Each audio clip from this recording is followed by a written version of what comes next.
Bonsoir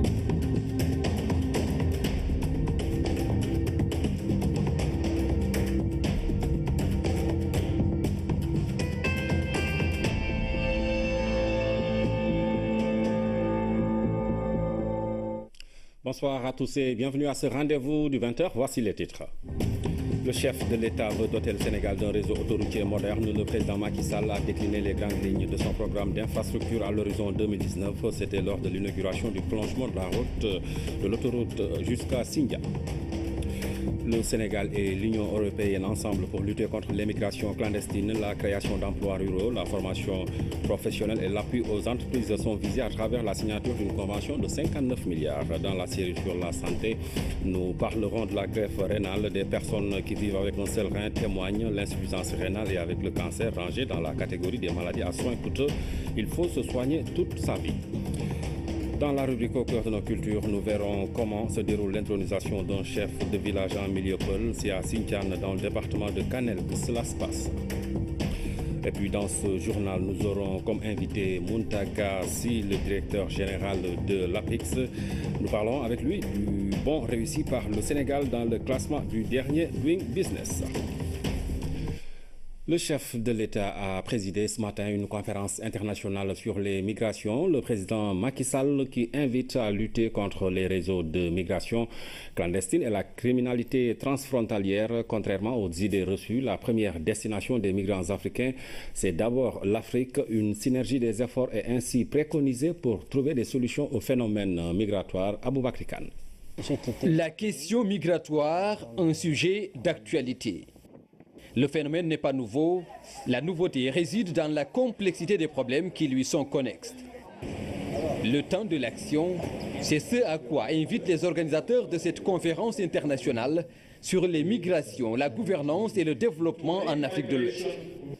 Monsieur le Président, vous avez encouragé et soutenu cette initiative sur l'immigration dans la droite ligne de votre engagement en faveur d'une Afrique qui progresse aux parfaite intelligence avec le reste du monde dans la paix, la stabilité et la prospérité collective. Les migrations ne se font pas que dans un seul sens. L'Afrique est certes une terre de départ, mais aussi une terre d'accueil de plusieurs communautés.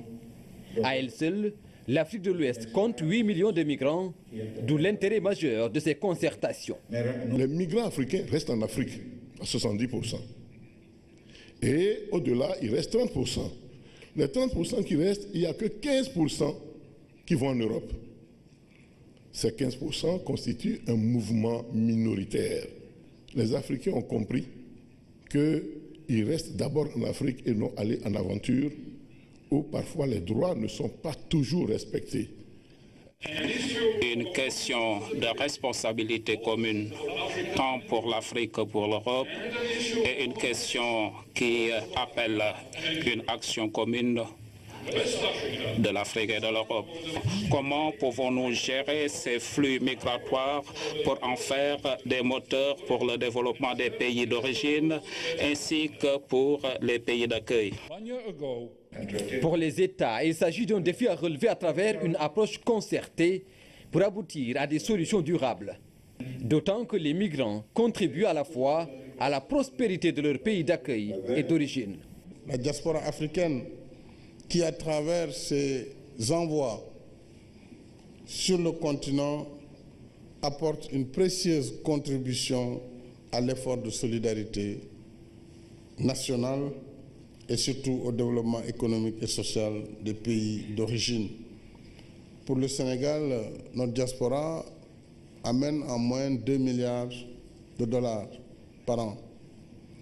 2 milliards, c'est quand même au moins 2 fois, 2, quelques fois, l'aide publique au développement.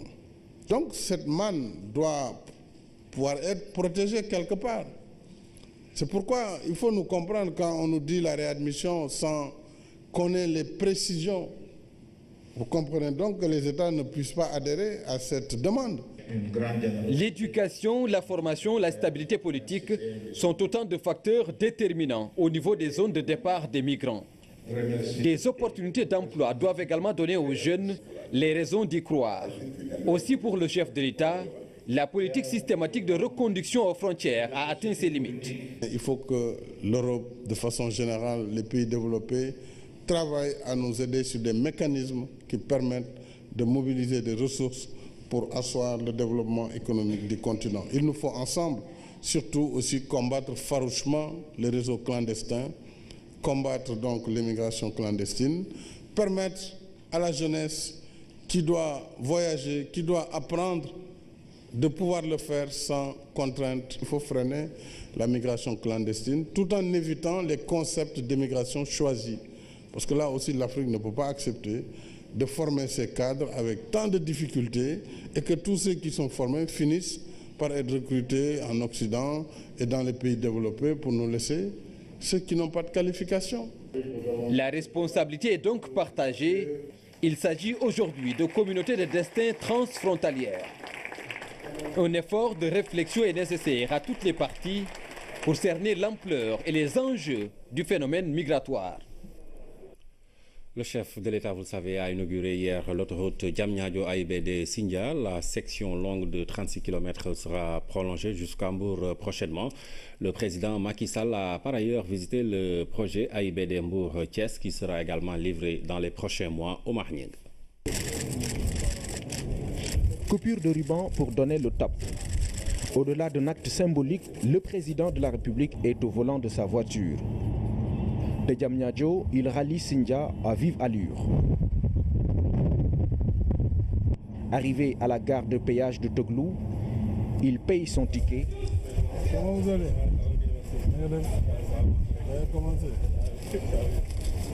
Je cherche combien de temps?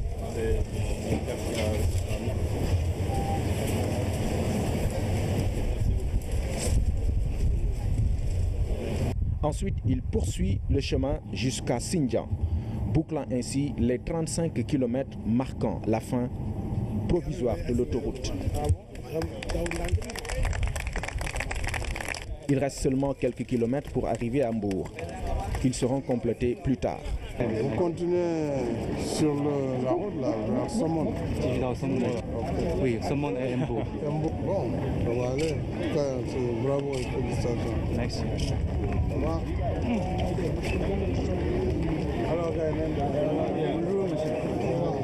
Sur le chemin du retour, le président Macky Sall s'est arrêté à hauteur de Tchambor, lieu de raccordement des autoroutes AIBD Mbour-Thiès. Le projet en tant que tel, on l'appelle AIBD Mbour-Thiès, mais en réalité, c'est deux autoroutes qu'on est en train de construire. Deux autoroutes, deux branches d'autoroutes. Et la jonction se fait entre ces deux autoroutes, se fait au niveau de Tchambor, ici. Tchambor, ici. Voilà. Tchambor, vous avez ici deux ouvrages. Un peu plus loin, vous avez un pont qui est devant, et ici également un second pont. Et ces ponts sont construits pour relier toutes les bretelles de l'échangeur AIBD Thiès. Cet échangeur-là prend en compte, voilà. Et Thiès, on l'a ici, on est à 10 km de Thiès. On est à 10 km de Thiès, d'accord. Donc toutes les bretelles sont construites en deux voies, avec une vitesse de 110 km à l'heure. Plus loin, la bretelle qui mène à AIBD. C'est fait. On attend juste l'ouverture prochaine de l'aéroport. AIBD est desservi d'une manière très correcte et sur le plan échange, en relation avec ce que Agirout est en train de faire en aval, on pourra avoir une mobilité urbaine très bien réussie. Voilà. Avec toutes les connectivités qu'il faut. Et le TR viendra justement également se raccorder de côté sud. Voilà, tout à fait. Avec un système d'échange avec les infrastructures de l'aéroport. Non. À partir de Diamniadio, c'est un tracé qui passe complètement au sud. Voilà, tout à fait.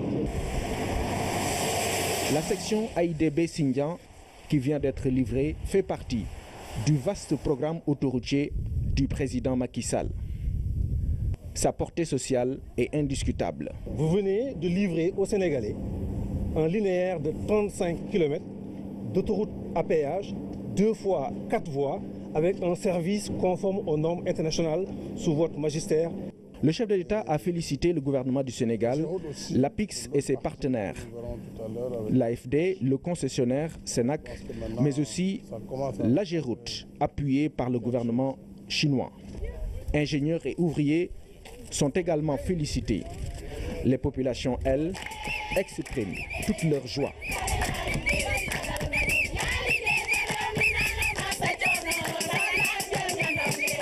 En signe de reconnaissance à un président qui s'active jour et nuit pour leur mieux-être. L'autoroute Diamniadio-AIBD-Sindia a été réalisée grâce aux efforts conjugués de l'État du Sénégal et des partenaires au développement. L'appui de la Chine et de la France a permis de mobiliser plus de 162 milliards, dont un financement public de 69 milliards. Le péage pour cette infrastructure est une nécessité, mais le président Macky Sall a aussi mis l'accent sur son accessibilité à des prix raisonnables. Aboubakry Kane. À Sébikotane, le président de la République est venu poser un jalon supplémentaire de la marche du Sénégal vers l'émergence. Une autoroute Diamniadio-AIBD-Sindia qui va à coup sûr impacter la vie des populations locales. Je suis bien placé pour parler des bienfaits de cette autoroute. Moi qui, depuis 2003, arpentais tous les jours en aller-retour la route nationale entre Sébikotane et Dakar. Les infrastructures constituent une des voies sûres vers le progrès et le développement. Et pour la réalisation de cette autoroute, le Sénégal a pu compter sur le soutien de la France et de la Chine à travers un partenariat qui se veut stratégique, durable et bénéfique.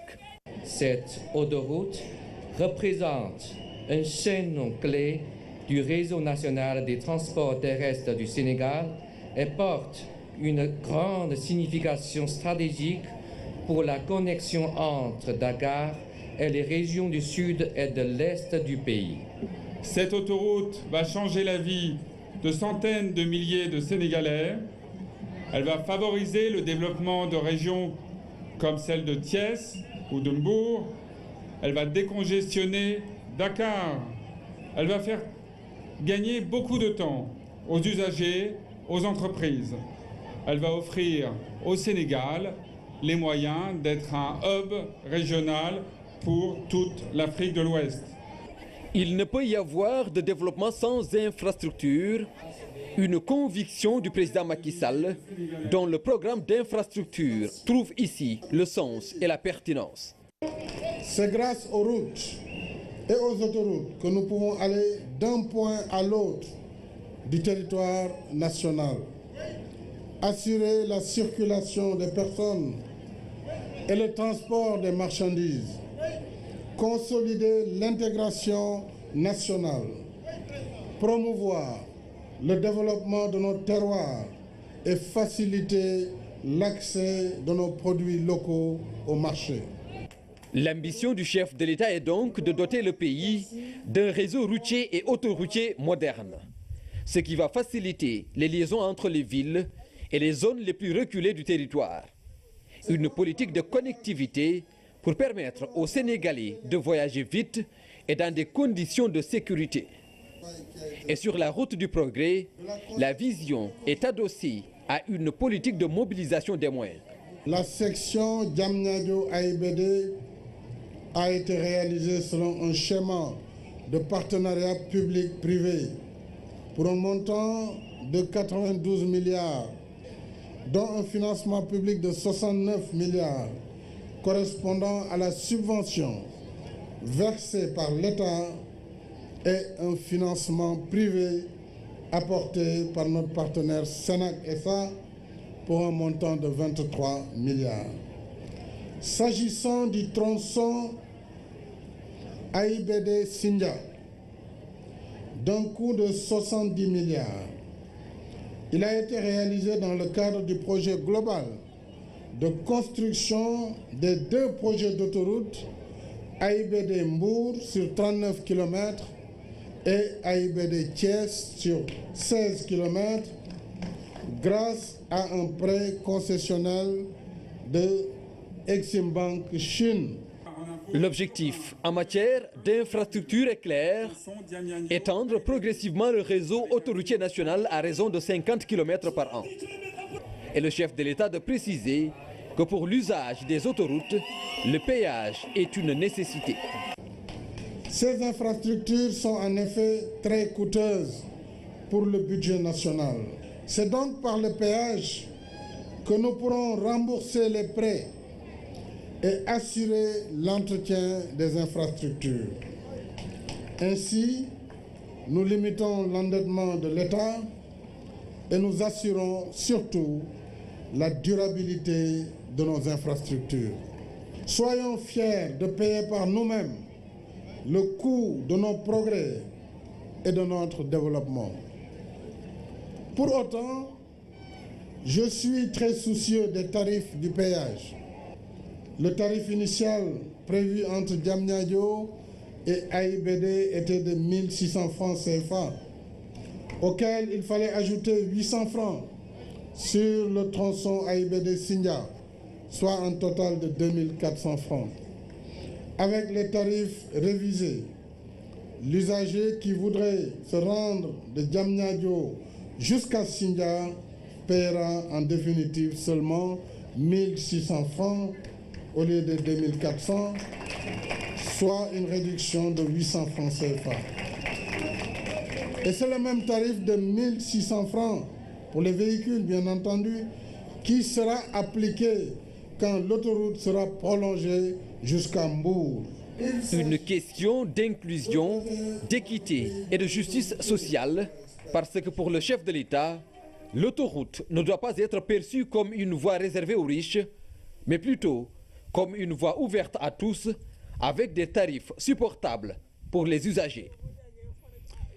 Le président de la République qui en a profité pour décliner sa vision et son ambition de doter le Sénégal d'un réseau autoroutier moderne. Il revient ici sur son programme d'infrastructure à l'horizon 2019. Nous l'écoutons. Nous sommes sur une bonne voie.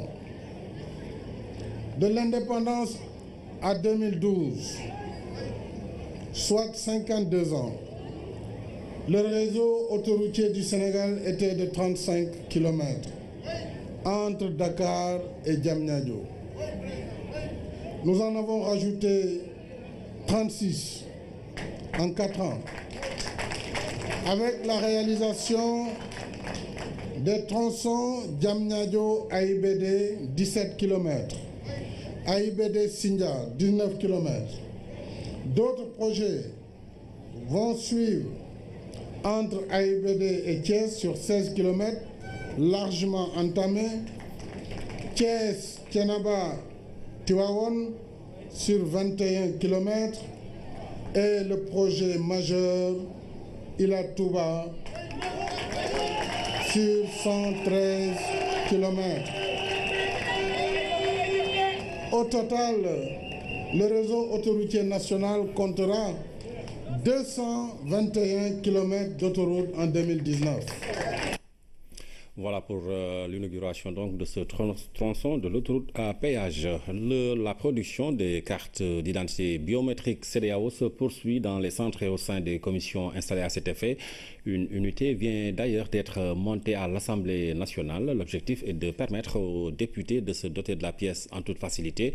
Le président de l'Assemblée nationale s'est déjà fait enregistrer, Mamadou Samambo. Moustapha Niasse devant l'appareil de l'unité de fabrication de cartes biométriques installée dans la bibliothèque de l'institution. Le président de l'Assemblée nationale remplit ici les formalités d'obtention de la pièce. Disons 3 pièces en une. Pour avoir sa carte d'électeur, après sa carte d'identité ou l'une et l'autre à la fois, c'est un acte qui est recommandé à tout citoyen qui doit faire connaître son sentiment. Et cette carte d'identité biométrique CEDEAO permet de circuler dans l'ensemble des États membres de la CEDEAO. C'est un grand pas en avant. Et croyez-moi, c'est révolutionnaire. Le procédé est rationnel, il est précis, il est méticuleux. Je crois que ce sont 3 précautions qui permettent d'éviter erreurs et doublons. L'opération se déroule sous l'œil vigilant de membres de la Sénat, Commission électorale nationale autonome. Les 149 autres députés vont lui emboîter le pas, histoire de montrer l'exemple aux citoyens sénégalais, mais aussi à ces peuples de la CEDEAO qu'il représente en partie. Le partage des modèles de mécanismes de financement innovants était à l'ordre du jour de la conférence mondiale sur l'habitat à Quito. Le Sénégal a présenté son expertise en la matière. Les experts nationaux veulent faire des conclusions de la rencontre une voie qui mène vers le succès et au respect des engagements contenus dans le nouvel agenda sur l'habitat. Envoi spécial Lamine Touré. Trouver des financements adéquats pour faire des villes urbaines de vrais pôles de développement, la question a fait l'objet de réflexions, comme en témoigne cette plénière à laquelle le Sénégal a activement pris part. Après l'adoption du nouvel agenda sur l'habitat, la mise en œuvre de cette nouvelle orientation doit être regardée d'abord de façon endogène. Le Sénégal a une très bonne approche du développement urbain et nous apprécions le plan Sénégal émergent considère actuellement l'habitat et le développement urbain comme l'un de ses principaux piliers, je pense à doit être le 3e ou le 4e pilier du développement. Donc sur cette base-là, l'État devra mobiliser des ressources internes pour faire les financements au niveau infrastructurel, mais le reste, on doit aller vers les partenaires financiers et développement pour pouvoir le réaliser. Ensuite, il faut noter que depuis 2004, le Sénégal s'est inscrit dans une dynamique de trouver des mécanismes de financement innovants dans la réalisation de ces grands projets. Et c'est en 2012 que l'offre spontanée dans ce domaine s'est davantage précisée. Elle contribuera sans nul doute au respect des engagements contenus dans le document de Quito. Avec l'avènement du président Macky Sall, on a créé d'autres mécanismes de financement innovants comme le FONGIS, comme le FONZIP, comme aussi la BNDE, etc. Maintenant, ce qui reste à faire est qu'on peut créer encore d'autres mécanismes comme ce que j'appelle le bail amphithéotique. Le bail amphithéotique actuellement n'existe pas dans nos procédures parce qu'on voulait attendre pour harmoniser avec le ministère des Finances. Mais sitôt fait, je pense que le Sénégal peut financer ces projets structurants, scolaires et sanitaires et même les projets urbains avec ce que j'appelle le bail amphithéotique. Le Sénégal ne s'est pas limité à cette contribution liée au financement du développement. Il a inscrit la question environnementale au cœur de ses préoccupations. Ainsi, un rapport des experts sénégalais a été remis au secrétariat de cette conférence. Nous avons pu faire un rapport pour parler de la politique de notre pays dans le domaine du logement, mais aussi dans le domaine des services de base tels que le transport, l'accès à l'eau, l'assainissement, mais aussi les questions liées aux problèmes de changement climatique et son impact négatif sur les populations, sur les villes et les établissements humains. En l'occurrence, la question de la vulnérabilité des populations, mais surtout de leur résilience, n'est-ce pas, à pouvoir faire face aux questions de catastrophes naturelles. Les conclusions de la conférence des Nations Unies sur l'habitat à Quito sont en phase avec les objectifs du millénaire pour le développement. C'est là une harmonisation des actions de la communauté internationale en matière de politique de développement durable, celle qui place le bien-être des populations en priorité absolue. Le nouvel agenda sur l'habitat officialisé, le Sénégal a déjà pris les devants pour le respect des engagements contenus dans ce document. Le suivi opérationnel des résolutions prises se fera sans discontinuité dans le cadre du comité préparatoire du sommet. Nous écoutons à ce propos le ministre du Renouveau urbain, du cadre de vie et de l'habitat au micro de Lamine Touré et Ndeye Bolondiaï. La stratégie du Sénégal, vous savez, elle est très simple parce que le comité est là, il ne va pas changer. Et dès à présent, j'ai instruit à ce que le comité puisse organiser un atelier d'échange, vraiment pour pouvoir créer ce que j'appelle un calendrier national pour la mise en œuvre de ce que j'appelle les recommandations. 59 milliards de francs CFA, c'est le montant total des conventions de financement et protocoles de partenariat que l'État du Sénégal vient de signer avec l'Union européenne. Il s'agit d'un don destiné à appuyer la lutte contre l'immigration clandestine à travers la création d'emplois ruraux, la formation professionnelle et l'appui aux entreprises. Aramdao.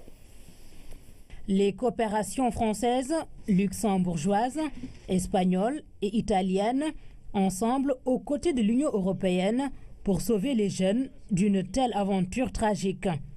59 milliards de francs CFA, ce qu'elles mettent sur la table pour financer 4 projets.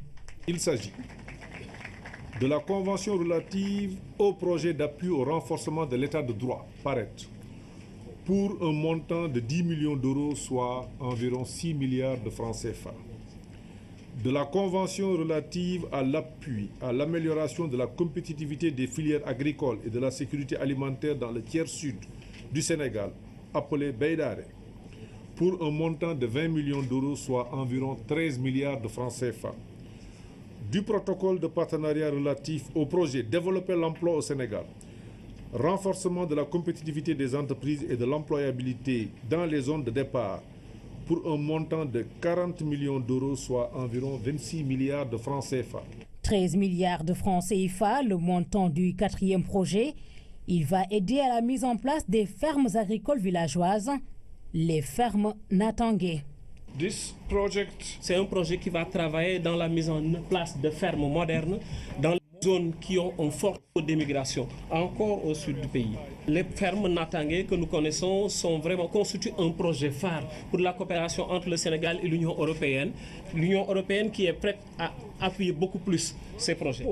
Plus de 200 entreprises seront appuyées par ces projets, des dizaines de milliers d'emplois à créer, autant de jeunes formés. C'est ce que l'Union européenne appelle lutter contre les causes profondes de la migration irrégulière. Elle concrétise encore une fois les efforts soutenus et constants de l'Union européenne à travers le Fonds européen de développement et d'autres sources de financement au bénéfice des populations sénégalaises. L'Union européenne demeure à cet égard l'un des principaux bailleurs de fonds du Sénégal. Dans les 2 conventions de financement et les 2 protocoles paraphés se trouve aussi un important volet destiné à la construction de tribunaux et de maisons de justice. Également, la lutte contre la corruption et le blanchiment d'argent. Comment faire pour réussir le développement du secteur privé avec un impact significatif sur la croissance? Le ministre des Infrastructures a présidé à cet effet un atelier national de présentation des résultats de l'analyse des contraintes à l'investissement du secteur privé et au développement socio-économique du Sénégal. C'est un compte rendu signé Amadou Aramtiam. Un travail méthodique, rigoureux et testé avec des outils appropriés. L'étude, conduite par l'unité de coordination de la formulation du second compact, a permis d'identifier les contraintes qui empêchent l'investissement du secteur privé. La première catégorie, c'est ce qu'on a appelé les contraintes majeures. Ce qu'on entend par contraintes majeures, c'est les contraintes, si on les lève, on s'attend à ce que la réponse de l'économie soit immédiate et soit forte. Ces 2 contraintes-là sont de 2 types. Donc il y en a 2. La première, c'est l'énergie. Je crois que tout le monde comprend ça. L'énergie, c'est un facteur qui est transversal, c'est un facteur dont l'offre est assez erratique, c'est un facteur dont le prix est élevé. Donc c'est une contrainte majeure. La deuxième contrainte majeure, c'est le cadre réglementaire. L'analyse des contraintes est la première phase d'un processus. Les solutions, c'est dans le futur. Venu présider l'ouverture de l'atelier, le ministre des Infrastructures a rappelé les efforts de l'État dans le secteur énergétique au Sénégal. Le gouvernement a posé des jalons dans l'énergie. Vous savez que déjà, de 2012 à aujourd'hui, la capacité de Sénélec a été augmentée. Le président vient d'inaugurer la première centrale solaire samedi passé. Donc le mix énergétique est en place. Ce qu'il faudra aujourd'hui, c'est inciter le secteur privé à s'investir. Il ne faut pas confondre l'État et le secteur privé. Ce n'est pas l'État qui fait les investissements, c'est le secteur privé. Ici, c'est des contraintes pour aider le secteur privé à relancer l'économie. Après l'analyse des contraintes, la prochaine étape du processus de formulation du compact portera sur celle des causes profondes des contraintes majeures identifiées et validées par l'État et le MCC. Il faudra simplement rappeler que le Sénégal est déjà éligible dans le 2e compact depuis 2015. Je vous le disais dans les titres, l'invité de ce 20h, c'est Muntagassi, le directeur général de l'APEX. Bonsoir. Bonsoir, cher. Alors avec vous, nous allons parler du dernier classement Doing Business. Le Sénégal, on va dire, s'est bien comporté avec un meilleur classement. Quelle lecture faites-vous de ce classement ? Ce classement confirme encore la pertinence du plan d'action sénégalais.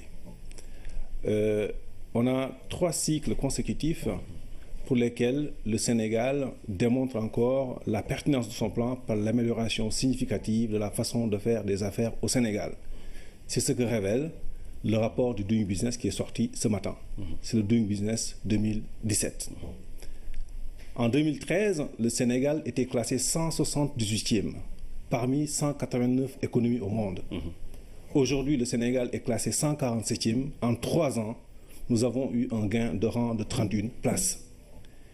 Et ce gain de rang est conforté par l'amélioration significative de 4 réformes qui ont été validées par les équipes de la Banque mondiale.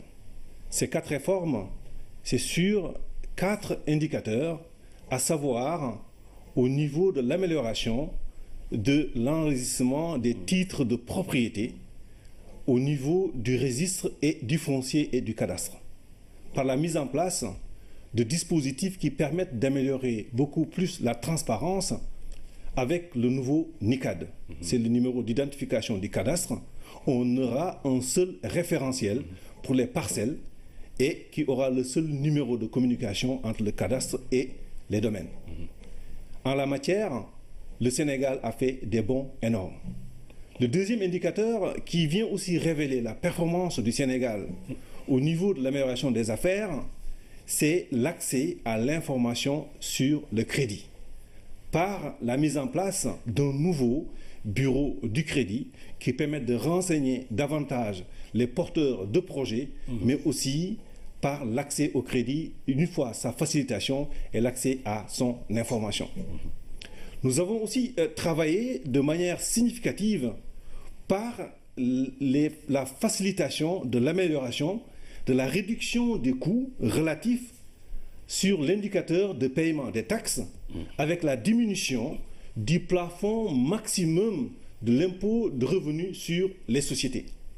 Et en la matière, les entreprises se conforteront davantage sur cet indicateur-là parce que c'est un des leviers importants qui permet de faciliter l'accès à l'information d'une part, d'autre part aussi l'accès au crédit, mais aussi la diminution du plafond au niveau donc des impôts sur les revenus.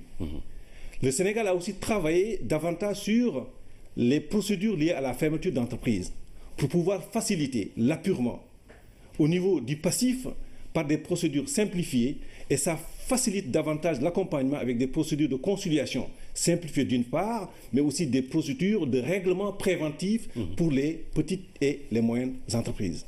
Voilà les informations clés de la dynamique des réformes au Sénégal et pour la première fois, le Sénégal passe sous le cap des 150e. On est 147e, donc le cap 100 à 150, c'est les économies qui rentrent dans la dynamique de l'émergence. Donc en réalité, notre marche résolue vers l'émergence se confirme pour ce 3e cycle. D'accord. Et en termes de perspective, qu'est-ce que cela représente pour notre pays? Ce qui est important d'abord, c'est l'environnement des affaires, comme on l'a dit toujours, procède sur le premier critère de choix pour un investisseur de venir investir dans un pays. En plus de la stabilité politique, en plus de la vision et des projets portés par le plan Sénégal émergent. Donc l'environnement des affaires, c'est un des leviers importants qui procède à la décision d'un investisseur de venir dans un pays d'une part. D'autre part, il est important aussi que la performance des plans d'action sénégalais, portés aujourd'hui par le PREAC, qui a été lancé en 2012 par son Excellence le Président Macky Sall, le programme de réforme de l'environnement des affaires et de la compétitivité. Lors du dernier conseil présidentiel de l'investissement, en début juin 2015, 96% des mesures du PREAC ont été jugées effectives et efficaces. Et son Excellence le Président de la République, pour lancer encore la nouvelle dynamique, c'est-à-dire la machine qui va tirer le Sénégal vers les rangs 100, c'est le PREAC de seconde génération, qui est aujourd'hui documenté et formalisé et qui sera soumis à son Excellence le Président Macky Sall lors du prochain Conseil présidentiel de l'investissement à sa 13e session vers le mois de décembre. D'accord. Alors aujourd'hui, le Sénégal est dans on va dire dans la fourchette 100-150, c'est un bon classement pour vous. L'autre objectif pour vous, c'est lequel? Notre objectif, c'est de continuer davantage à tenir largement la comparaison par rapport aux plus grandes économies du monde. Retenons au niveau du score c'est-à-dire la distance par rapport à la frontière des économies standards au niveau mondial, le Sénégal a amélioré son score. On est passé de 49,85 à 50,63. C'est la plus belle performance en la matière. Et on est aussi le 4e réformateur de la sous-région. Mountagassi, je vous remercie. Merci. Je rappelle à nos téléspectateurs que vous étiez venus analyser avec nous donc, ce classement qui fait du Sénégal donc, le 147e pays dans le classement, donc, dans le classement du rapport de la Banque mondiale sur le Doing Business sorti cet après-midi. Merci à vous. Merci. 2500 emplois visibles sur le site du domaine industriel de Diamniadio, à ne pas confondre avec la plateforme industrielle qui promet elle aussi des milliers d'emplois. En visite sur le site, l'APROSI a pu constater le niveau d'avancement et le rythme d'implantation des industries. L'agence d'aménagement et de promotion des sites industriels est en passe de relever les défis d'implantation d'usines d'unités industrielles. Visite de terrain à Diamniadio avec Abibou Mbaye. À côté d'un parc industriel flambant neuf, un autre site se dévoile, le domaine industriel de Diamniadio. Sur des pistes encore latéridiques, de valeureux chefs d'entreprise ont fait le pari de s'y implanter. Jadis, l'endroit était hostile, ni eau, ni électricité. Mais l'Agence pour la promotion des sites industriels veut relever le défi en y apportant toutes les commodités pour inciter les entreprises sénégalaises à s'y installer. Ici, c'est un autre domaine qui est à côté et qui est en train de travailler, qui est en train de vivre, qui a été créé depuis 2002 et aujourd'hui, en 2016, nous sommes en train de voir un renouveau de cette zone industrielle-là. Et les actions sont en train d'être menées pour que le domaine de Diamniadio et Diamniadio, le projet Diamniadio, sera tout à fait quand même desservi de façon totale par le train, par l'autoroute à péage, par la voie nationale et par d'autres voies. Et également, Diamniadio offrira aux entreprises la possibilité de faire résider le travailleur à proximité des lieux de travail. Les défis de l'emploi étant un véritable fer de lance du plan Sénégal émergent, les autorités de l'APROSI ont fini de réaliser en un temps record des résultats concrets. La situation de 2012, lorsque nous arrivions au pouvoir et lorsque nous prevenions de l'agence, est aujourd'hui à contrario complètement différente de ce que nous vivons actuellement au niveau de cette zone du domaine industriel de Diamniadio. Des prouesses sont en train d'être réalisées. C'était une zone qui n'était à la limite difficilement vivable. On ne peut même pas vivre. Avec des problèmes, il n'y a pas d'eau, pas d'électricité, pas de route. Aujourd'hui, vous êtes là, vous pouvez constater de vous-même qu'il y a une amélioration nette dans les 3 années qui ont suivi, en tout cas, l'avènement du président au pouvoir.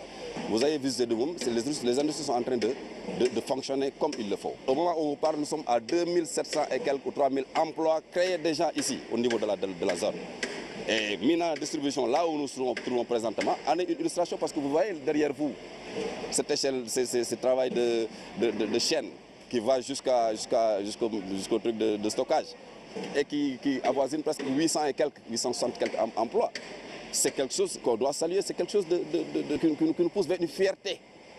Malgré les quelques problèmes structurels, l'APROSI s'est engagée à accompagner les industriels, les investisseurs à faire de ce domaine industriel de Diamniadio un réceptacle à forte intensité de main-d'œuvre et d'emploi pour le Sénégal. Une rencontre d'information et de partage sur les projets de textes législatifs et réglementaires professionnels des banques et établissements financiers du Sénégal, représentants de la Société financière internationale et experts du ministère du Commerce en charge du projet de récépissé d'entrepôt de marchandises étaient réunis autour du ministre de tutelle Alassane Diédhiou. Cette rencontre intervient 2 ans après la mise en place, avec l'appui de la Société financière internationale SFI, d'un système de récépissé d'entrepôt de marchandises au Sénégal. L'enjeu économique lié à ce projet n'échappe pas, loin s'en faut, aux autorités sénégalaises en charge de sa mise en œuvre. Le système de récépissé d'entrepôt est un instrument de financement pour la PME agricole. Il permet ce système, dès la fin de la récolte, pour l'agriculteur, pour le négociant, de pouvoir stocker ses produits, ses marchandises dans un magasin appelé entrepôt et d'obtenir auprès des banques un financement immédiatement. Donc c'est un système essentiel pour le financement des PME-PMI qui sont dans l'agriculture. Ces produits peuvent être du riz, du mil, du maïs, de l'anacarde, du café, du coton. C'est dire une vérité de la police que d'affirmer, dans le cadre de l'exécution de tout projet, la place prépondérante qu'occupent les moyens de financement. Cet aspect de la question, le groupe de travail mis en place par le ministère en charge du commerce ne l'a pas perdu de vue. Aussi s'agit-il au cours de cet atelier d'information et de partage sur les projets de textes législatifs et réglementaires d'impliquer les professionnels des banques et établissements financiers. Quand on parle de financement, évidemment, les regards se tournent évidemment vers le système bancaire et les systèmes bancaires ont a répondu présent. Déjà à l'invite du ministre du Commerce qui a souhaité que les banques agissent déjà en amont des textes, c'est-à-dire avant leur adoption et leur promulgation. Et nous avons eu des représentants qui ont siégé au niveau du comité de pilotage et des groupes techniques, du groupe de travail qui a travaillé sur justement ces textes-là, qu'il s'agisse du projet de loi ou du projet de décret. On a, je crois, au moins une représentation qui est composée de 3 banques et d'un cadre de l'APB qui ont régulièrement participé à ces travaux. Et vraiment, nous nous félicitons d'avoir été consultés en amont. Cette rencontre a également permis aux coordonnateurs du projet de faire le point sur l'état d'exécution de la phase pilote qui, on se le rappelle, est consacrée au riz de la vallée du fleuve Sénégal. Face à la concurrence, les entreprises doivent s'adapter dans le domaine de l'audiovisuel notamment. C'est ce qui explique la rencontre ce matin entre la direction générale de la RTS et Médiamétrie. Occasion saisie par les experts de Médiamétrie pour procéder à la présentation d'un outil de mesure d'audience dénommé l'audimétrie. Ibrahim Ndong. Une courbe révélatrice. Elle traduit le taux d'audience des différents programmes de la radio et de la télévision nationale. Des résultats obtenus grâce à ce boîtier, un outil d'analyse d'audience, son nom, l'audimètre. Nous venons à la rencontre de l'ensemble des opérateurs médiatiques, audiovisuels, pour pousser des solutions modernes en matière de mesure de l'audience de la radio et de la télévision, qui est un moyen de créer davantage de confiance dans le marché. Expliquer quels sont les apports de la mesure d'audience pour l'ensemble de l'économie des médias, que l'on parle des acteurs privés ou que l'on parle des acteurs publics, bien sûr, avec le service public, très important, mais également l'ensemble de l'écosystème avec les agences et les annonceurs dans cet écosystème média. Une présentation suivie d'une démonstration, un outil moderne qui a séduit les responsables de la RTS. L'intérêt, il est double. Déjà au niveau de la publicité, ça nous permettra de revisiter la grille tarifaire parce qu'on aura toutes les informations au jour le jour, je peux même dire à temps réel, sur les produits que nous vendons. Ça, c'est un intérêt. L'autre intérêt, c'est par rapport aussi à la grille des programmes. Un outil de notation automatique qui a permis d'avoir une idée sur les différents programmes de la RTS ainsi qu'à leur taux d'audience. Ça nous permettra chaque matin de savoir exactement ce que vaut chaque émission qui est passée à la télévision ou bien à la radio sénégalaise. La présentation nous a permis de voir exactement qu'il y a des moments où on est vraiment fort. Je peux noter le JT de 20h, je peux noter Kenkeliba, on est très fort. À la limite, je peux dire qu'on est la première matinale d'après les études qu'on a vues. Et au niveau aussi du segment prime time, qui est de 18h aux environs jusqu'à 23h, là aussi la RTS est très forte. Et c'est le moment le plus important de la télévision parce que c'est le moment où tout le monde est à la maison.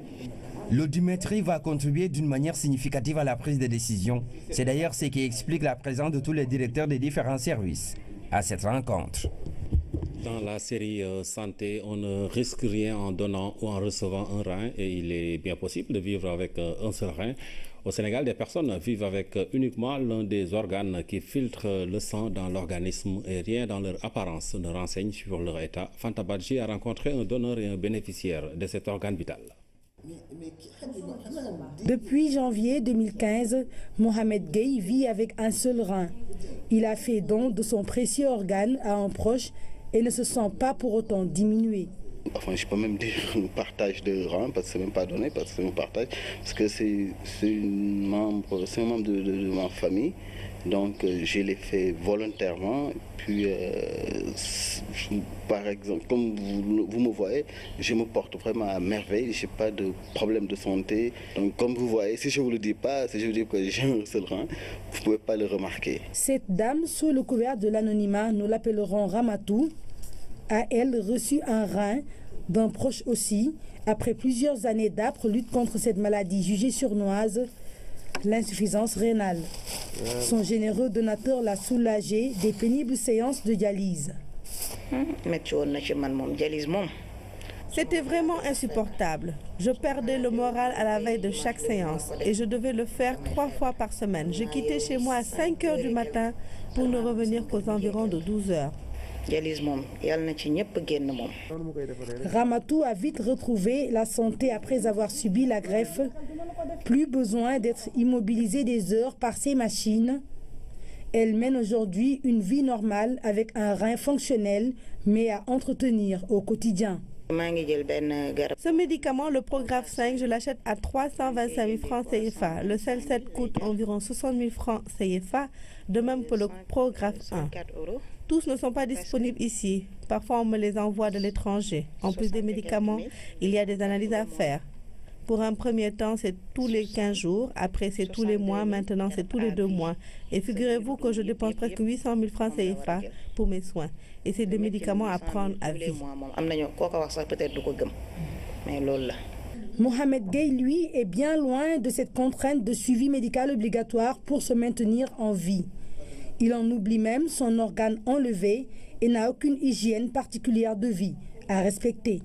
J'ai pas de privation, je fais du sport, je mange tout ce que je veux. Vraiment, je n'ai pas de médicaments, je ne prends pas de médicaments, je n'ai pas de régime. Je peux même dire que je n'ai pas d'hygiène de vie en quelque sorte. Donc je fais comme avant. C'est vous qui me rappelez que j'ai un seul rein. À part ça, pour moi, je vis comme les autres. Et puis c'est ça, je vis comme les autres, je n'ai pas de problème. Donneur inconditionnel, Mohamed reconnaît tout de même avoir été un peu sceptique au départ. Mais le sentiment et l'intention de sauver une vie a dissipé toutes ses craintes. Je le faisais pour une personne qui m'était très très proche, donc je me suis dit que c'était très normal de le faire. Mais pour vous dire aussi, au moment de l'opération, la veille, quand je devais, on m'a attribué une salle pour me dire va te préparer pour ça, j'ai un peu tiqué, mais bon, après je pense que ça m'a pris près de 30 minutes. Après, c'est bon, ça peut soulager énormément les malades, puis les familles. Puis vraiment, moi si c'est à refaire, je suis prêt à le refaire 1000 fois encore. C'est un geste qu'on peut faire, sauver des vies sans pour autant mettre votre vie en danger. La personne qui reçoit le don doit juste veiller scrupuleusement au respect du traitement qui suit la transplantation. Après greffe, hygiène de vie. Il y a beaucoup de choses que je dois éviter, comme les injections et autres. Les rayons solaires aussi sont très dangereux pour moi. Quand je sors, je me couvre tout le corps et la tête. Il y a des risques de cancer de la peau. D'ailleurs, je consulte un dermatologue 1 fois par an et un dentiste tous les 6 mois.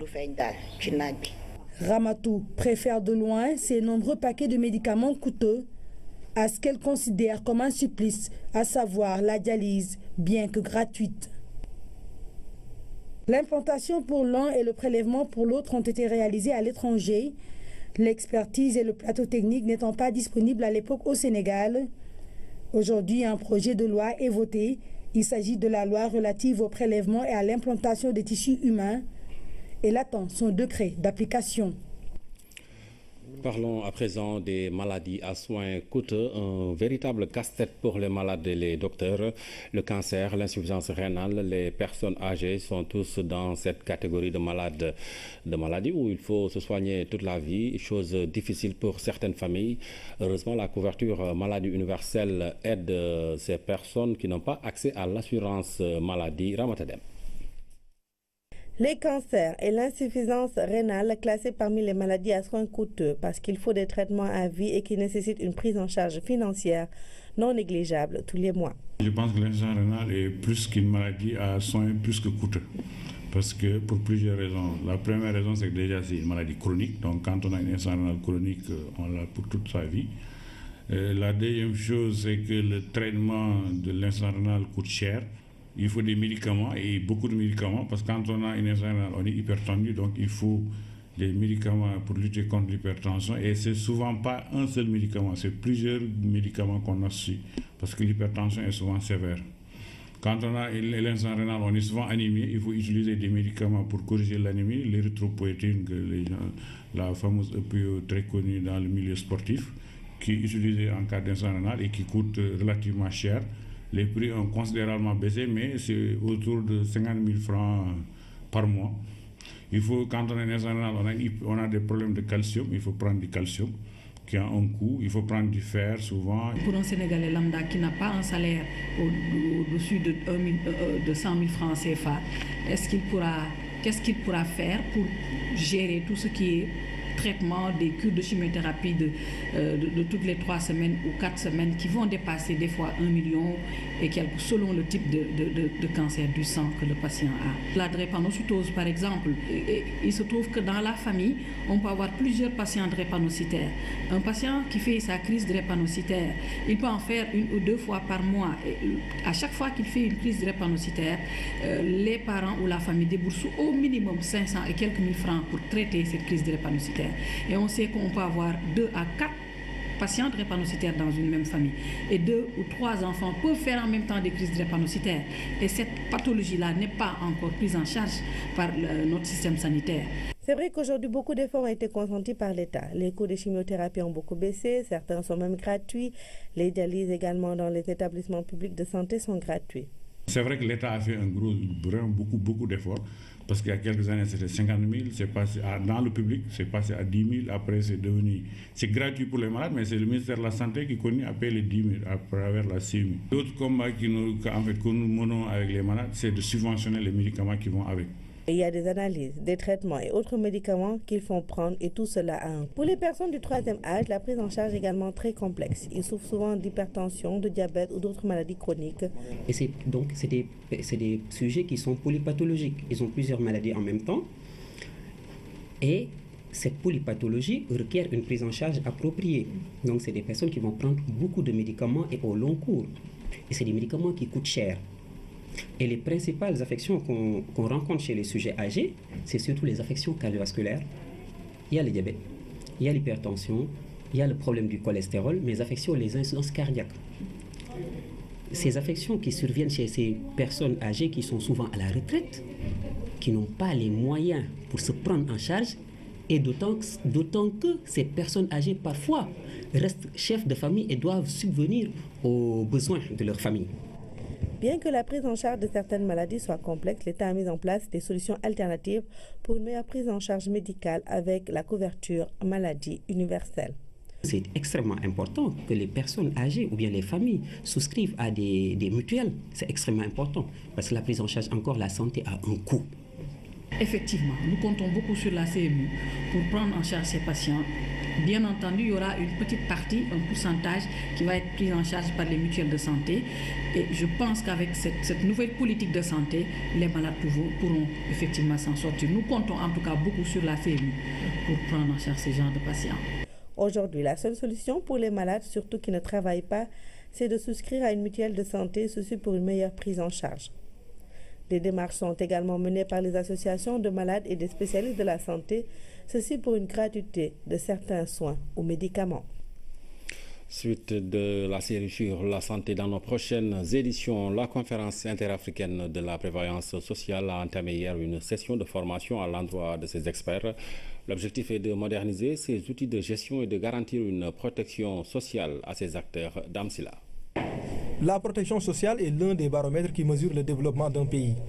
Consciente de son importance, la conférence interafricaine de la prévoyance sociale a pris la décision de former l'ensemble de ses experts pour une bonne maîtrise des enjeux. Le présent séminaire arrive à point nommé au regard des défis sans cesse croissants qu'il nous faut impérativement relever en matière de bonne gouvernance. Car la mise en place des conventions d'objectifs et des contrats de performance sur des bases méthodiques confortera sensiblement nos institutions. Cette session de formation a pour thème la gestion par objectif. La mise en place d'une telle méthode dans les entreprises permet aux salariés de jouer leur partition dans la protection sociale. Dans le cadre d'une gestion par tâche, le salarié ne se sent pas concerné, il n'est pas motivé, alors que dans le cadre d'une gestion par objectif, il est concerné parce qu'il participe à l'élaboration des objectifs et également aux moyens de les atteindre. C'est extrêmement important. La couverture sociale universelle qui vise à protéger les travailleurs migrants, quel que soit leur lieu de résidence en Afrique, est une convention multilatérale que les autorités étatiques demandent à être ratifiée par les différents pays. Elle formalise dans un document contractuel les objectifs à atteindre, les moyens à mettre en œuvre pour moderniser et améliorer la performance du système de protection sociale, aussi bien en termes de maîtrise des dépenses que de meilleurs services rendus aux usagers. Il est donc important que les États membres de la CIPRES s'attellent à la signature de telles conventions. La session de formation de la conférence interafricaine de la prévoyance sociale se poursuit jusqu'au 28 octobre prochain. Des recommandations seront faites au sortir des rencontres pour une meilleure prise en charge de la protection sociale des salariés. Les arènes culturelles comme facteur de promotion du civisme et du développement, l'intronisation de chefs de village est souvent un moment mis à profit pour exalter la tradition, impulser le développement et promouvoir le civisme. Exemple à Sinthiane, dans le département de Kanel. L'intronisation d'un chef de village en milieu peul, c'est le sujet de la rubrique Au cœur de nos cultures avec Fatou Diouf. Nous sommes dans la vallée du fleuve Sénégal. Les récoltes arrivent à maturation. Les chœurs sont à la fête.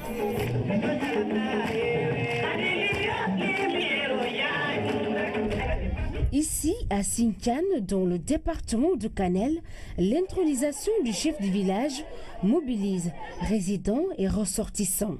Une intronisation sur fond de civisme.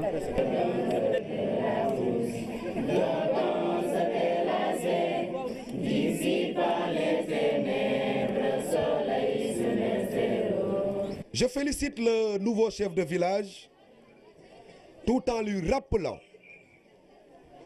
que son statut figure dans le décret numéro 72-636.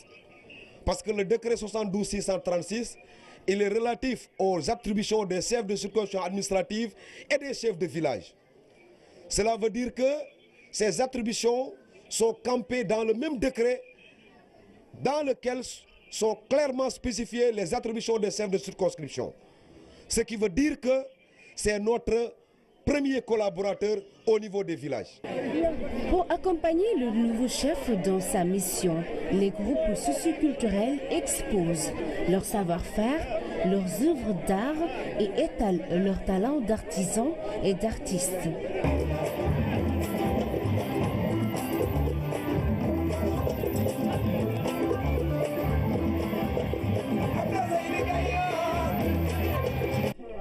Le chef de village est certes le représentant de l'administration territoriale, mais c'est et surtout le gardien des traditions, symbolisé par le tambour au tabaldé en poulard. Celui du défunt chef de village devient un vestige. Le nouveau chef, lui, arrive avec son tambour tout neuf. Mon prédécesseur était un homme de consensus, très compréhensif. Il était un homme de dialogue autour de nos valeurs. Je ferai de tout ce qui est possible pour maintenir le cap et couver le village.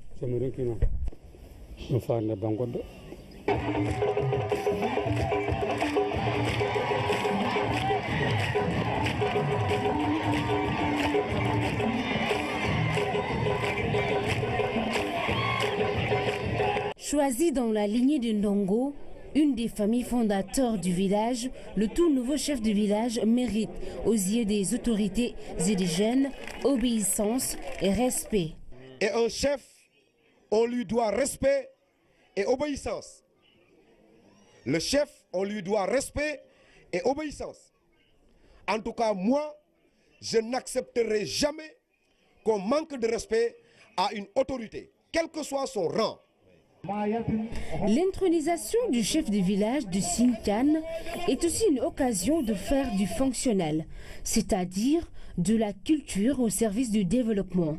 Et c'est la raison pour laquelle toute une série de causeries sur la santé, l'éducation et le développement a accompagné les festivités. La dose culturelle, tu vois, on dit toujours dans un développement, toujours il y a la culture. Pour développer un village, on passe par la culture, parce que la culture est l'unité, unifie les gens et rassemble les gens de différents bords qui se retrouvent dans la culture ou bien dans le sport. C'est pourquoi nous avons pris tous ces thèmes-là pour mobiliser et faire plus de mobilisation pour que les cibles soient atteintes. Pour perpétuer cette tradition, Sinthiane mise sur sa jeunesse. Élèves et étudiants sont les fers de lance de l'organisation, histoire de leur rappeler leur mission de perpétuation des us et coutumes en cohérence avec la marche du monde. C'était au cœur de nos cultures à Sinthiane, dans le département de Kanel. Ici à Dakar, la communauté chinoise a célébré au Grand Théâtre le 67e anniversaire de la fondation de la République de Chine, une occasion pour l'ambassadeur de Chine au Sénégal et le ministre du Commerce de magnifier la coopération dynamique qui lie les deux pays, mais aussi les réalisations de la Chine en vue de soutenir le plan Sénégal émergent. Aminata Mbengfal. Le Grand Théâtre, lieu ne pouvait être plus indiqué pour la célébration de ce 67e anniversaire de la fondation de la République de Chine. Ce lieu est l'un des plus grands symboles de l'amitié sino-sénégalaise. Devant un parterre d'invités, l'ambassadeur de Chine est revenu sur la coopération fructueuse qui lie les deux pays. Pendant les 8 premiers mois de 2016, le volume des échanges commerciaux entre la Chine et le Sénégal dépasse 1,7 milliard de dollars, soit une hausse de 14% par rapport à l'année 2015. Et l'exportation du Sénégal vers la Chine est atteint 145 millions de dollars, soit une augmentation de 61%.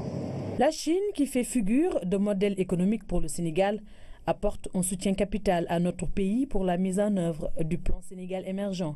Au titre justement des réalisations chinoises au Sénégal, ce fort modèle public au développement, vous l'avez rappelé, monsieur l'ambassadeur, je voudrais citer, outre ce grand théâtre national, joyau de la culture, rappeler la construction du musée des civilisations noires tout à côté,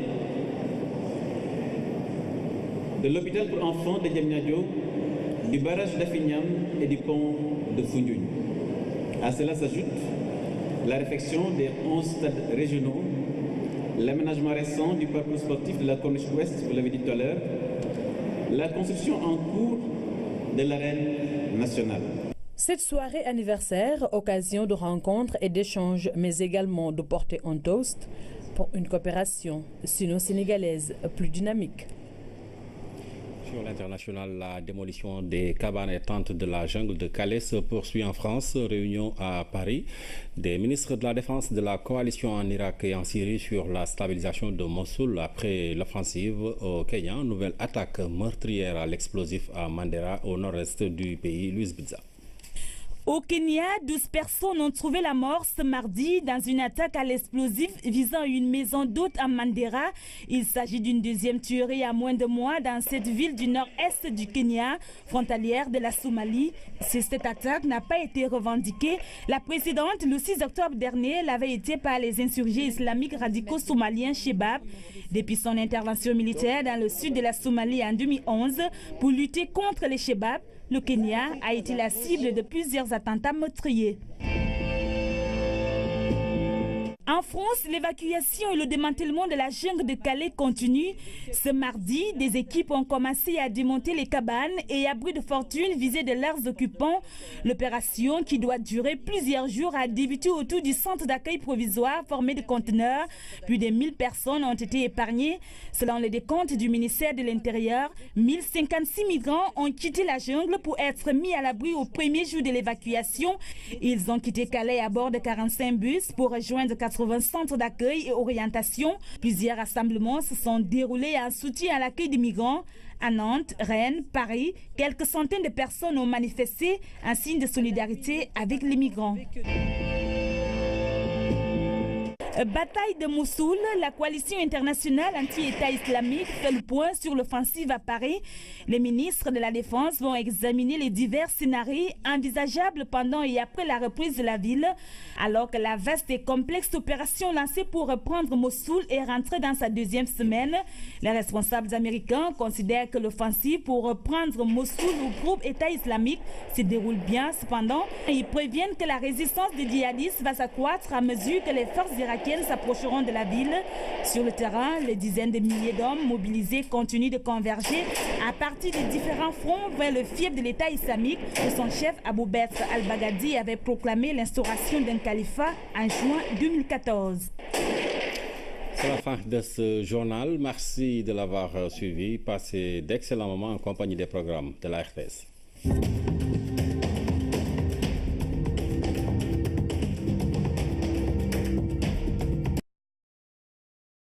Est venu poser un jalon supplémentaire de la marche du Sénégal vers l'émergence. Une autoroute Diamniadio-Aïdébé-Sindia qui va à coup sûr impacter la vie des populations locales. Je suis bien placé pour parler des bienfaits de cette autoroute. Moi qui, depuis 2003, arpentais tous les jours en aller-retour la route nationale entre Sébikotane et Dakar. Les infrastructures constituent une des voies sûres vers le progrès et le développement. Et pour la réalisation de cette autoroute, le Sénégal a pu compter sur le soutien de la France et de la Chine à travers un partenariat qui se veut stratégique, durable et bénéfique. Cette autoroute représente un chaînon clé du réseau national des transports terrestres du Sénégal et porte une grande signification stratégique pour la connexion entre Dakar et les régions du sud et de l'est du pays. Cette autoroute va changer la vie de centaines de milliers de Sénégalais. Elle va favoriser le développement de régions comme celle de Thiès ou de Mbour. Elle va décongestionner Dakar. Elle va faire gagner beaucoup de temps aux usagers, aux entreprises. Elle va offrir au Sénégal les moyens d'être un hub régional pour toute l'Afrique de l'Ouest. Il ne peut y avoir de développement sans infrastructure, une conviction du président Macky Sall, dont le programme d'infrastructure trouve ici le sens et la pertinence. C'est grâce aux routes et aux autoroutes que nous pouvons aller d'un point à l'autre du territoire national. Assurer la circulation des personnes et le transport des marchandises, consolider l'intégration nationale, promouvoir le développement de nos terroirs et faciliter l'accès de nos produits locaux au marché. L'ambition du chef de l'État est donc de doter le pays d'un réseau routier et autoroutier moderne, ce qui va faciliter les liaisons entre les villes et les zones les plus reculées du territoire. Une politique de connectivité pour permettre aux Sénégalais de voyager vite et dans des conditions de sécurité. Et sur la route du progrès, la vision est adossée à une politique de mobilisation des moyens. La section Diamniadio. Vous avez ici deux ouvrages. Un peu plus loin, vous avez un pont qui est devant et ici également un second pont. Et ces ponts sont construits pour relier toutes les bretelles de l'échangeur. Cet échangeur-là prend en compte, voilà. Et Thiès, on l'a ici, on est à 10 km de Thiès. On est à 10 km de Thiès, d'accord. Donc toutes les bretelles sont construites en deux voies, avec une vitesse de 110 km à l'heure. Plus loin, la bretelle qui mène à AIBD. C'est fait, on attend juste l'ouverture prochaine de l'aéroport. AIBD est desservi d'une manière très correcte et sur le plan échange, en relation avec ce que Agiroute est en train de faire en aval, on pourra avoir une mobilité urbaine très bien réussie. Voilà. avec toutes les collectivités qu'il faut. Et le TR viendra justement également se raccorder de côté sud. Voilà, tout à fait. Avec un système d'échange avec les infrastructures de l'aéroport. Non. À partir de Diamniadio, c'est un tracé qui passe complètement au sud. Voilà, tout à fait.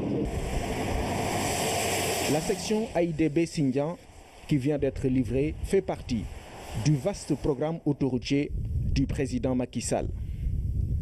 Sa portée sociale est indiscutable. Vous venez de livrer aux Sénégalais un linéaire de 35 km d'autoroute à péage, 2 fois 4 voies, avec un service conforme aux normes internationales sous votre magistère.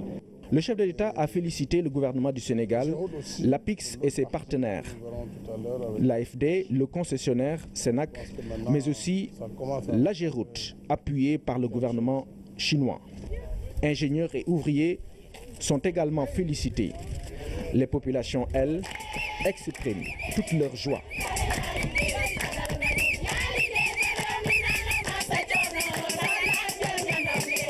En signe de reconnaissance à un président qui s'active jour et nuit pour leur mieux-être. L'autoroute Diamniadio-AIBD-Sindia a été réalisée grâce aux efforts conjugués de l'État du Sénégal et des partenaires au développement. L'appui de la Chine et de la France a permis de mobiliser plus de 162 milliards, dont un financement public de 69 milliards. Le péage pour cette infrastructure est une nécessité, mais le président Macky Sall a aussi mis l'accent sur son accessibilité à des prix raisonnables. Aboubakry Kane. À Sibikotan, le président de la République. Clandestine permettre à la jeunesse qui doit voyager, qui doit apprendre, de pouvoir le faire sans contrainte. Il faut freiner la migration clandestine tout en évitant les concepts d'immigration choisis. Parce que là aussi, l'Afrique ne peut pas accepter de former ses cadres avec tant de difficultés et que tous ceux qui sont formés finissent par être recrutés en Occident et dans les pays développés pour nous laisser ceux qui n'ont pas de qualification. La responsabilité est donc partagée. Il s'agit aujourd'hui de communautés de destin transfrontalières. Un effort de réflexion est nécessaire à toutes les parties pour cerner l'ampleur et les enjeux du phénomène migratoire. Le chef de l'État, vous le savez, a inauguré hier l'autoroute Diamniadio-AIBD-Sindia. La section longue de 36 km sera prolongée jusqu'à Mbour prochainement. Le président Macky Sall a par ailleurs visité le projet AIBD Mbour-Thiès qui sera également livré dans les prochains mois au Marning.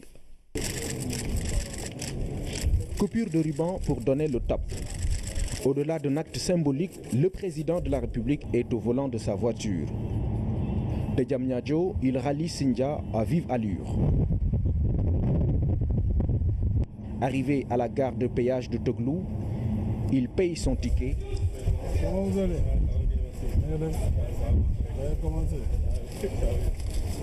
Je cherche combien de trucs.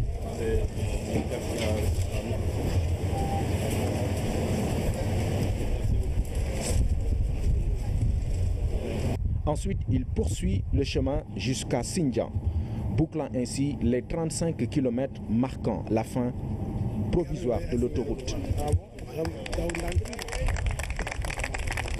Il reste seulement quelques kilomètres pour arriver à Mbour. Ils seront complétés plus tard. Vous continuez sur la route là, vers Somone. Oui, Somone et Mbour. Bon, on va aller. En tout cas, bravo et félicitations. Merci. Ça va?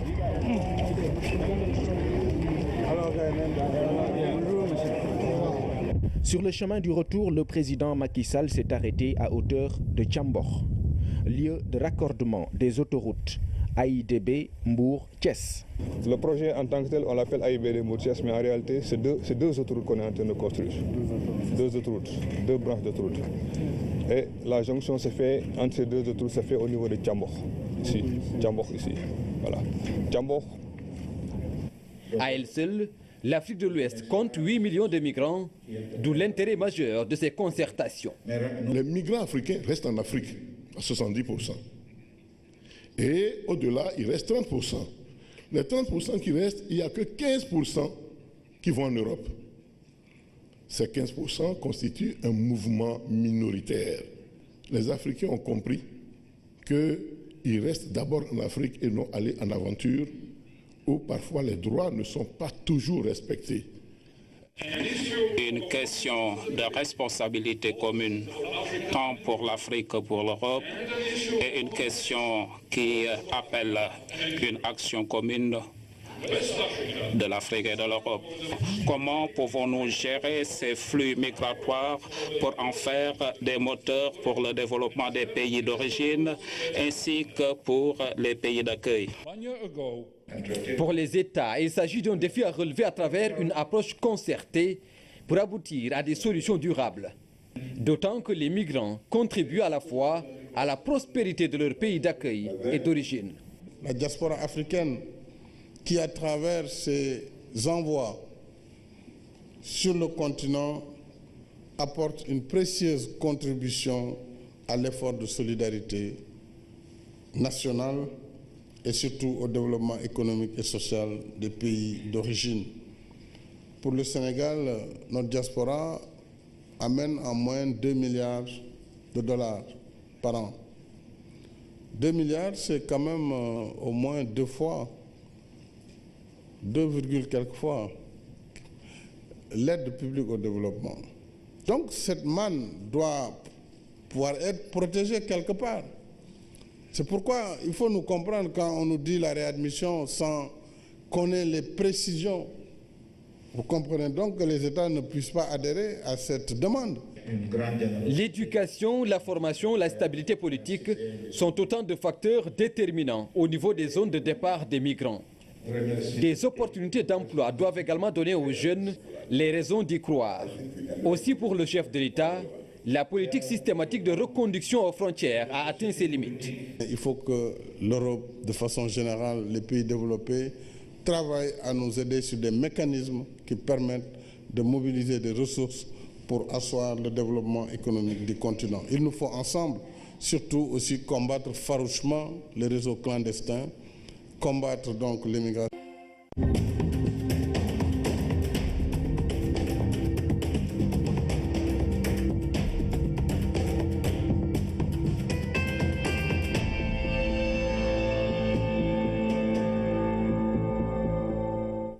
Bonsoir à tous et bienvenue à ce rendez-vous du 20h. Voici les titres. Le chef de l'État veut doter le Sénégal d'un réseau autoroutier moderne. Le président Macky Sall a décliné les grandes lignes de son programme d'infrastructure à l'horizon 2019. C'était lors de l'inauguration du prolongement de la route de l'autoroute jusqu'à Sindia. Le Sénégal et l'Union européenne ensemble pour lutter contre l'immigration clandestine, la création d'emplois ruraux, la formation professionnelle et l'appui aux entreprises sont visés à travers la signature d'une convention de 59 milliards. Dans la série sur la santé, nous parlerons de la greffe rénale. Des personnes qui vivent avec un seul rein témoignent l'insuffisance rénale et avec le cancer rangé dans la catégorie des maladies à soins coûteux. Il faut se soigner toute sa vie. Dans la rubrique au cœur de nos cultures, nous verrons comment se déroule l'intronisation d'un chef de village en milieu peul. C'est à Sintiane, dans le département de Kanel, que cela se passe.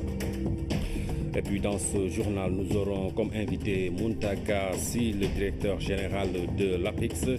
Nous parlons avec lui du bond réussi par le Sénégal dans le classement du dernier Doing Business. Le chef de l'État a présidé ce matin une conférence internationale sur les migrations. Le président Macky Sall qui invite à lutter contre les réseaux de migration clandestine et la criminalité transfrontalière. Contrairement aux idées reçues, la première destination des migrants africains, c'est d'abord l'Afrique. Une synergie des efforts est ainsi préconisée pour trouver des solutions au phénomène migratoire. Aboubakry Kane. La question migratoire, un sujet d'actualité. Le phénomène n'est pas nouveau, la nouveauté réside dans la complexité des problèmes qui lui sont connexes.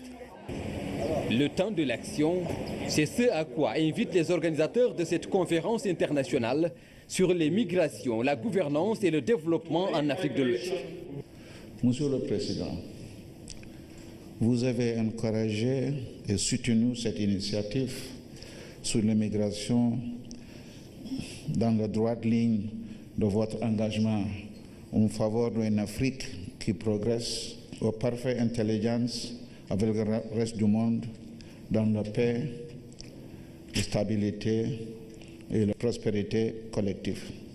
Les migrations ne se font pas que dans un seul sens. L'Afrique est certes une terre de départ, mais aussi une terre d'accueil de plusieurs communautés.